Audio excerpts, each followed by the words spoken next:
ছোট চিংড়ি বা কুচি চিংড়ি। আজ এই চিংড়ি মাছের বড়া তৈরি হবে খুব সুস্বাদু। এই চিংড়ি মাছের বড়া তৈরি করতে লাগবে পেঁয়াজ কুচি, রসুন আর কাঁচা লঙ্কা বাটা। রসুন কাঁচা লঙ্কা থেতো করে বা বেটে নেব। আর চিংড়ি মাছগুলোও বেটে নিতে হবে।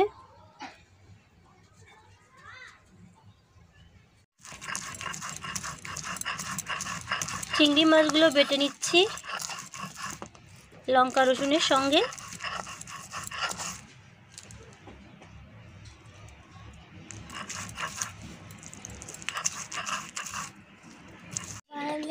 রসুন কাঁচা লঙ্কা চিংড়ি মাছ বেটে নেওয়া হয়ে গেছে।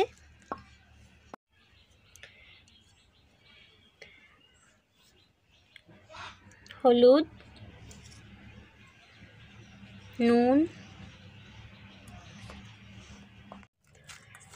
সবগুলো উপাদান একসঙ্গে মেখে নিতে হবে।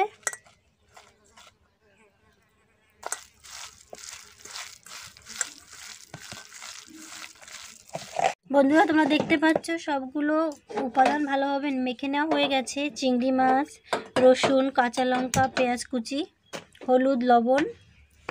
তেল গরম হয়ে গেছে। এখন আমি তেলের মধ্যে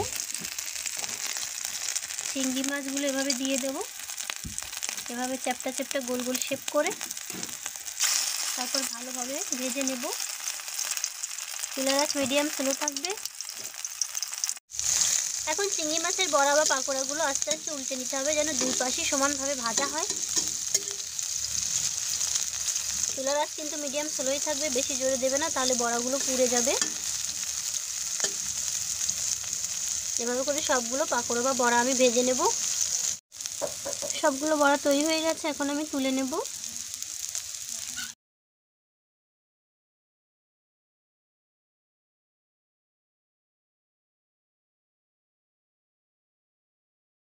দেখো বন্ধুরা, সবগুলো চিংড়ি বড়া তৈরি হয়ে গেছে। আমি একটু সাজিয়ে দিয়েছি কাঁচা লঙ্কা দিয়ে। এই চিংড়ি বড়াগুলো কিন্তু তোমরা সস দিয়েও খেতে পারো বা গরম ভাতের সঙ্গেও দুর্দান্ত লাগে খেতে। তো বন্ধুরা, আমার এই রেসিপিটি তোমাদের ভালো লাগলে তোমরাও বাড়িতে চেষ্টা করবে, আশা করি অনেক ভালো লাগবে। আর আমার দেওয়া ভিডিওগুলো তোমাদের যদি ভালো লাগে তাহলে আমার চ্যানেলটি সাবস্ক্রাইব করে লাইক শেয়ার কমেন্ট করে দিও। আজ এ পর্যন্তই। সবাই খুব ভালো থেকো। Thank you so much for watch my video.